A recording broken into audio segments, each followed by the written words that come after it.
Atenas, cuna de la democracia, la ciudad de los filósofos, máximo exponente de la cultura helénica. Desde tiempos antiguos, esta ciudad ha sido admirada por todas las culturas que la rodean, y siempre se ha identificado como un faro de la cultura y del progreso humano. Sus fastuosos edificios públicos se encontraban entre los más fabulosos de todo el mundo, sus filósofos, sus pensadores, entre los más sabios de toda la humanidad. El propio nombre de la ciudad evoca a la diosa de la sabiduría de los griegos, cuya estatua podemos ver a lo largo de todo el mundo, en lugares siempre relacionados con el valor democrático. Atenas es, con total seguridad, la más famosa de las ciudades griegas, pero a diferencia de su eterna rival, Esparta, Atenas no era famosa por sus proezas militares, sino por sus proezas en el pensamiento, y tal vez, sobre todas las cosas, en la política.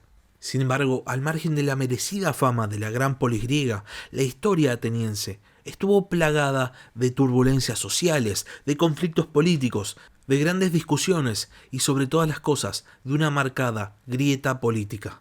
En el capítulo de esta semana vamos a empezar a explorar la historia de Atenas, la cuna de la democracia.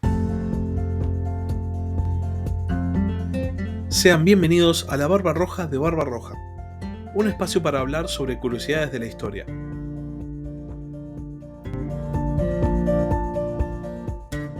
El origen de Atenas como estado independiente está marcado a fuego por un evento sumamente traumático para todo el mundo griego, la llegada de los dorios. Durante el periodo micénico, Atenas había sido un importante centro político, con una población que se distinguía de los propios micénicos y se llamaban a sí mismos jonios. Cuando los dorios llegan a Grecia, rompen completamente el estado micénico y desmantelan su red de dominio, lo que significaba que Atenas pasaba a ser independiente.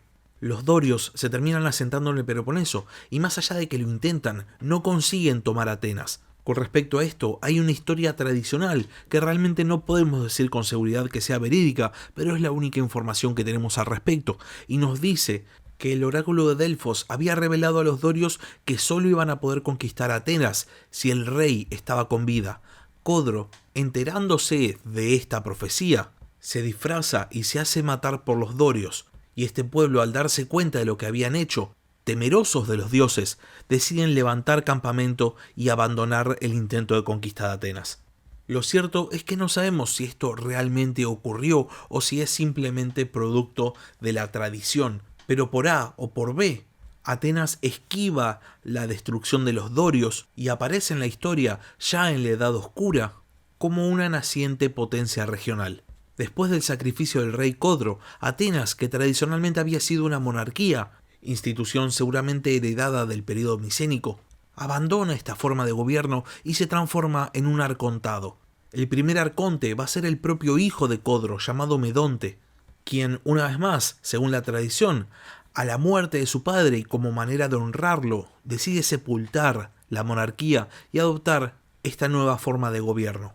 En sí no había mucha diferencia entre un arconte y un rey, ambos gobernaban de manera vitalicia, pero había una diferencia particular. Cuando un arconte moría, el siguiente no era necesariamente su hijo, sino que era elegido por los miembros de la poderosa aristocracia ateniense, los eupátridas.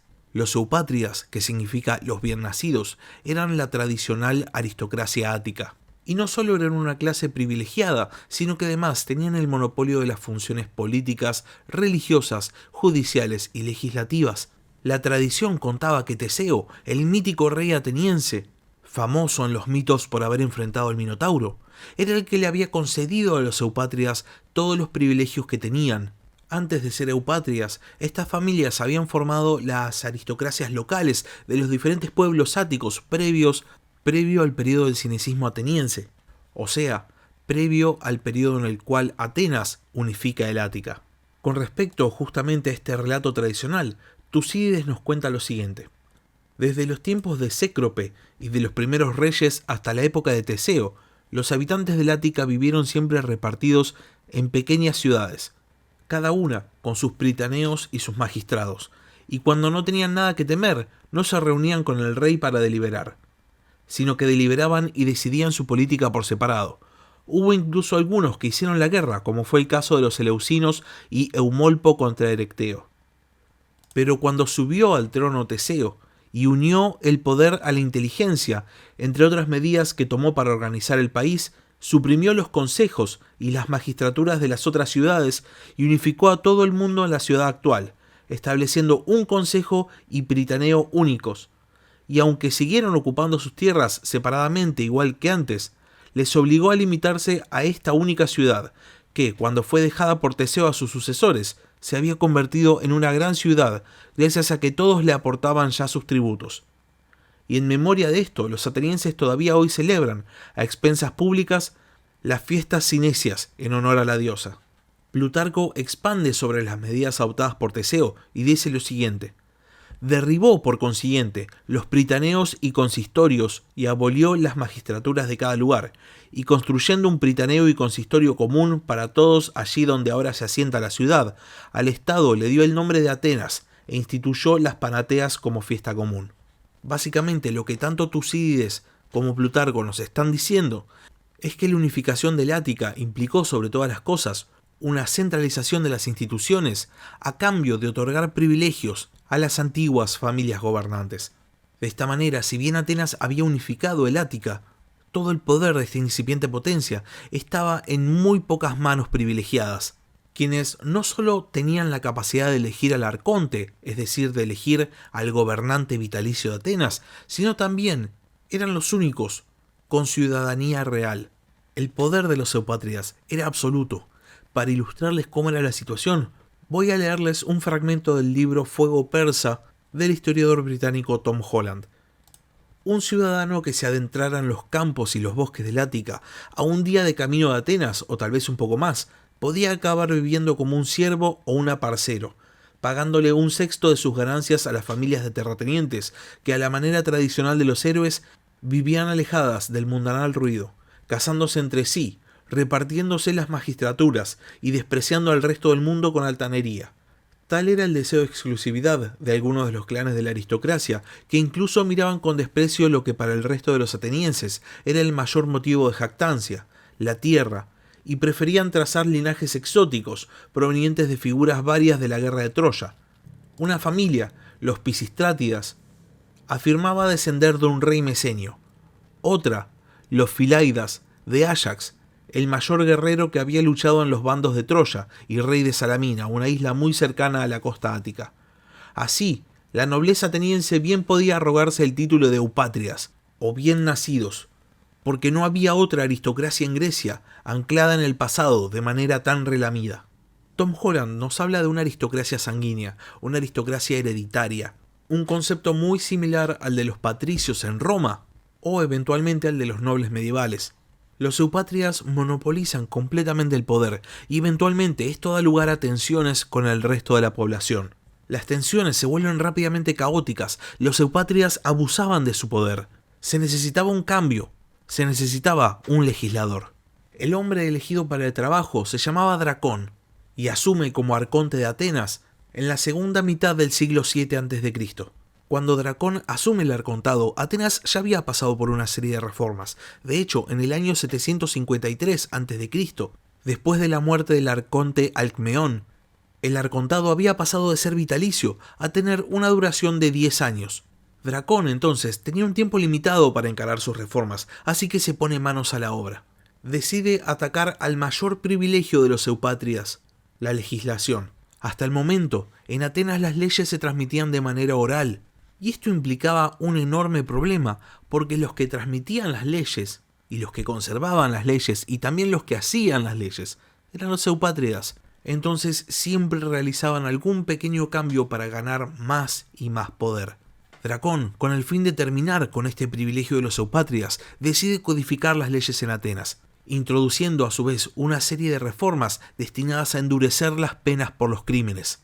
El problema es que se le va un poquitito la mano y termina poniendo penas muy severas por delitos muy simples. El resultado es la creación del término draconiano para designar justamente a una legislación demasiado severa. Dracón consideraba que esto era lo que necesitaba la sociedad ateniense, pero los atenienses no pensaron lo mismo, y el arconte es exiliado y termina en Egina, donde va a morir al poco tiempo. Es en este periodo de turbulencia política que nace Solón, considerado como uno de los 7 sabios de la antigua Grecia. Solón nace en el año 638 a.C. y según Plutarco era descendiente de Codro, el viejo rey ateniense. Esto lo convertía en miembro de la familia eupátria de los Melántidas. Sin embargo, a diferencia del resto de los aristócratas atenienses, Solón crece en un ambiente que sería considerado de clase media, porque su propia familia había perdido su fortuna. Siendo que necesitaba una manera de ganarse la vida, Solón se dedica al comercio y su tiempo libre lo dedica a la poesía. Solón va a aparecer en la vida política ateniense, en un periodo en el cual Atenas estaba en guerra con la polis de Mégara por el control de la isla de Salamina. Atenas iba perdiendo esta guerra y la propia polis estaba a un solo paso de rendirse. Sin embargo, Solón se dirige al ágora y recita un poema llamado Salamina, que convence a los atenienses que en vez de rendirse, tienen que seguir luchando. Atenas redobla los esfuerzos de guerra, ahora con Solón al mando de las tropas, y consigue la victoria sobre Mégara. El poeta se había transformado rápidamente en un político, y este era un periodo muy turbulento de la política ateniense, y había 2 facciones que se disputaban el poder. Por un lado, el Partido de la Llanura, dirigido por un hombre llamado Licurgo y que buscaba mantener el status quo con respecto a los privilegios de los eupátridas, lo llamaríamos el Partido Conservador, y por el otro lado se encontraban los reformistas del Partido de la Costa, liderados por Megacles II de la familia eupátrida de los Alcmeónidas.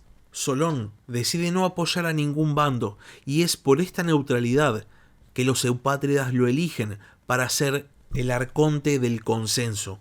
Toda la dirigencia política reconocía que Atenas necesitaba cambios y los necesitaba ya, y por este motivo se le confieren a Solón poderes especiales no solo para legislar, sino también para reformar el propio gobierno ateniense. Solón se dedica de lleno a la tarea que le fue encomendada y comienza a legislar y a reformar no solo la estructura política, sino también la estructura social ateniense. Para empezar, Solón divide a la sociedad ateniense en 4 clases, dependiendo de su nivel de ingresos. Primero estaban los pentacosiomedimnoi, que eran aquellos que podían producir por lo menos 500 medimnos de aceite, vino o grano. El medimnos era una medida ateniense que podríamos identificar como una especie de barril. La segunda clase era la de los hipeis, que eran aquellos que podían producir entre 299 medimnos y 500 medimnos, y que a su vez eran los que podían costearse caballos, de ahí el nombre. En el tercer estrato estaban los Seugitai, aquellos que podían costearse una yunta de bueyes y producían entre 200 y 299 medimnos. Y por último, dentro de las categorías de los ciudadanos, estaban los Cetes, quienes podían producir menos de 200 medimnos. Con la nueva estratificación de la sociedad en base a la riqueza en vez de en base a la sangre, Solón otorga a cada uno de estos grupos cierta cantidad de poder político. Por otro lado, Solón establece una serie de instituciones que van a ser fundamentales para el eventual desarrollo de la democracia. Por un lado, Solón establece la eclesía, la Asamblea Popular de Ciudadanos, que iban a ser los encargados de elegir a los futuros arcontes. Por otro lado, Solón reforma la Bulé, el Consejo del Areópago, que en vez de estar conformado por eupátridas, pasa a estar conformado por ex-arcontes. El nuevo sistema político de Solón implicaba un balance entre el poder de la eclesía y el de la Bulé. Y para finalizar, Solón también crea la Eliea, un tribunal supremo compuesto por ciudadanos elegidos por sorteo. La reforma política de Solón es un éxito, sin embargo, no es lo suficientemente radical como para conformar a los sectores desposeídos de la sociedad ateniense, que estaban esperando realmente una reforma agraria. Y entonces, al poco tiempo, la conflictividad social vuelve a encenderse. Solón, entonces, decide que lo mejor que puede hacer es irse y dejar que sus reformas se asienten. Y por este motivo se pone a viajar. Se supone que en uno de sus viajes Solón va a llegar a Egipto y es en Egipto donde él va a conseguir el relato de la Atlántida que eventualmente Platón va a plasmar en sus diálogos. También se cuenta que Solón llega a la corte del rey Lidio Creso y hay un muy famoso episodio, posiblemente producto de la tradición, que habla de la discusión entre Creso y Solón acerca de qué es lo que verdaderamente hace dichoso a un hombre. Eventualmente, Solón va a regresar a Atenas Y cuando vuelve a la ciudad, se encuentra un panorama político totalmente diferente. El gobierno lo había tomado Pisístrato y se había transformado en tirano. Solón fallece en el año 558 a.C. Pisístrato era pariente de Solón y se había vuelto conocido al comandar ejércitos atenienses en la guerra contra Mégara. Llega al gobierno ateniense de una manera muy particular. En el año 561 a.C., Pisístrato se presenta en el Ágora de Atenas denunciando que uno de sus enemigos políticos había querido matarlo. La Eclesía, con el fin de garantizar la seguridad de Pisístrato, le otorga una guardia de 50 hombres armados. Pisístrato usa su guardia para tomar la Acrópolis y dar un golpe de estado. El arcontado había caído y Pisístrato se había transformado en el tirano de Atenas. Y acá hay que hacer una pequeña aclaración. Más allá de que hoy en día la palabra tiranía está vinculada con cosas inherentemente negativas, en la antigüedad la tiranía era una institución más, y muchas veces los tiranos eran gobernantes respetados. Ahora bien, a Pisístrato no le va bien, y sus enemigos políticos, Megacles II y Licurgo, se alían y lo echan de la ciudad. Parecía que las discusiones políticas en Atenas se habían terminado. El partido de la costa y el partido de la llanura por fin se habían puesto de acuerdo en algo. Pero obviamente, no pasa mucho tiempo hasta que Megacles II y Licurgo vuelven a discutir y eventualmente Megacles va a ayudar a Pisístrato a volver a Atenas en el año 559 a.C. El apoyo de Megacles estaba sellado por una unión matrimonial entre Pisístrato y la hija del líder del partido de la costa.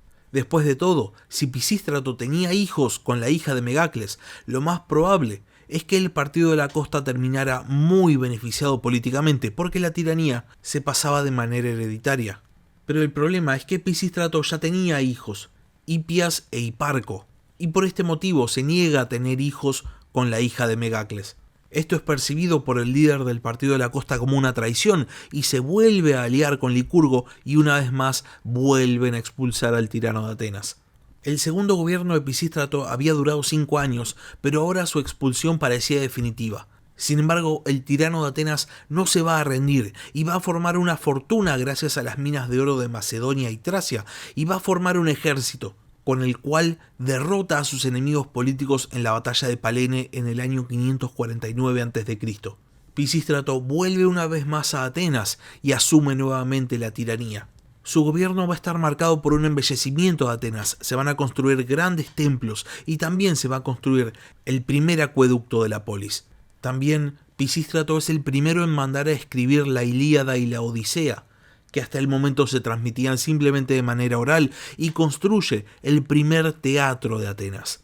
Bajo el gobierno del tirano Pisístrato, Atenas va a expandir su influencia, abarcando el Helesponto y parte de Asia Menor. La gran polis se había transformado en una potencia emergente en todo derecho. Finalmente, Pisístrato muere en el año 527 a.C.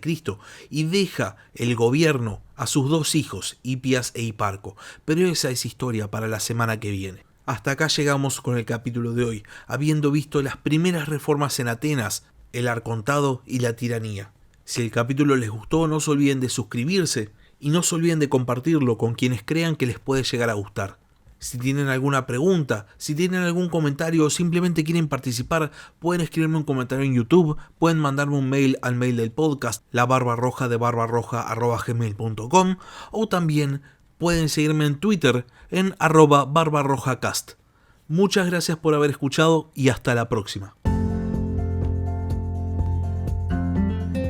Gracias por escuchar La Barba Roja de Barbarroja.